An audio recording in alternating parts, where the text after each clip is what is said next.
पंतप्रधान नरेंद्र मोदींनी माफी मागून विरोधकांच्या आंदोलनाची हवाच काढलेली आहे। सत्ताधाऱ्यांनी माफी मागितलेली असताना आंदोलनाचा फार्स कशाला असा सवाल विचारला जातोय।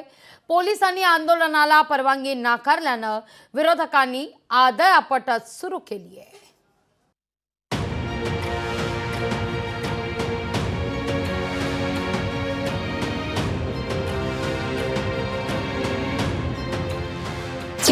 माफीनामा झाला, आता आंदोलन कशाला? सत्ताधाऱ्यांच्या माफीनं महाविकास आघाडीच्या आंदोलनाची हवा निघाली।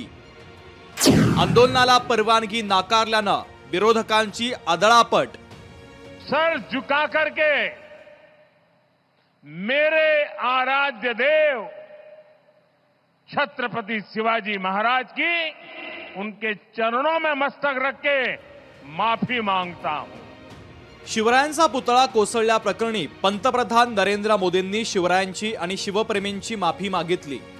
मोदींनी माफी मागितली, मग आता विरोधक आंदोलन कशाला करतात असा सवाल महायुती विचारू लागली आहे। मोदींनी माफी मागितली तरी आंदोलन करणारच असा पवित्रा महाविकास आघाडीनं घेतलेला आहे। मोदींनी जरी माफी मागितली असली तरी उद्यापासून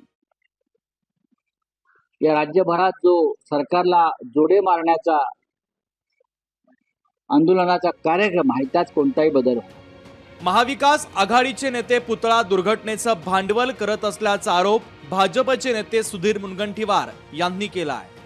2 महिन्यांनी होणाऱ्या निवडणुका लक्षात घेऊन महाविकास आघाडीचे काही नेते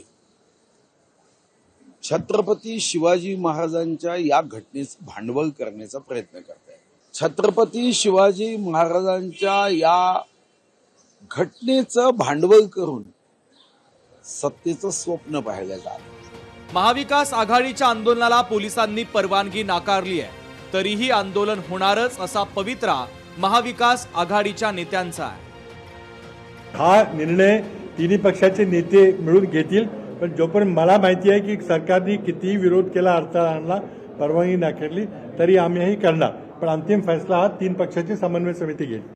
आंदोलन होणार आहे। पोलिसांना काय करायचं कळून हे आंदोलन महाराष्ट्रात होणार आहे सगळ्या ठिकाणी। पुतळा दुर्घटनेच्या प्रकरणी विरोधकांना सत्ताधाऱ्यांची माफी हवी होती।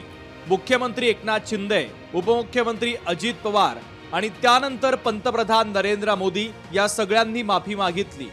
माफी मागितल्यानंतरही विरोधकांना आंदोलन करायचं आहे, त्यामुळे विरोधकांच्या आंदोलनामागचा हेतू राजकीय असल्याचा आरोप होऊ लागला आहे। ब्युरो रिपोर्ट, लोकशाही मराठी, मुंबई।